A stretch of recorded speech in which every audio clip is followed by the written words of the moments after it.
நீதிமொழிகள் 19ஆம் அதிகாரம் 21 முதல் 29 வரையுள்ள வசனங்களை நாம் இப்போது வாசிக்கலாம். மனுஷனுடைய இருதயத்தின் எண்ணங்கள் அநேகம், ஆனாலும் கர்த்தருடைய யோசனையே நிலை நிற்கும். நன்மை செய்ய மனுஷன் கொண்டிருக்கும் ஆசையே தயை. பொய்யனை பார்க்கிலும் தரித்திரன் வாசி. கர்த்தருக்கு பயப்படுதல் ஜீவனுக்கு ஏதுவானது. அதை அடைந்தவன் திருப்தி அடைந்து நிலைத்திருப்பான். தீமை அவனை அணுகாது.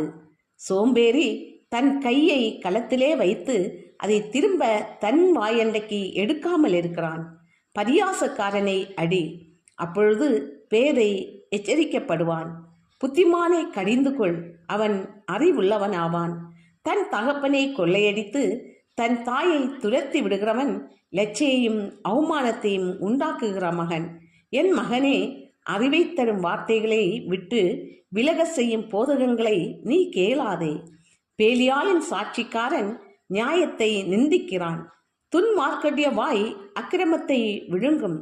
பரியாசக்காரருக்கு தண்டனைகளும் மூடருடைய முதுகுக்கு அடிகளும் ஆயத்தமாயிருக்கிறது.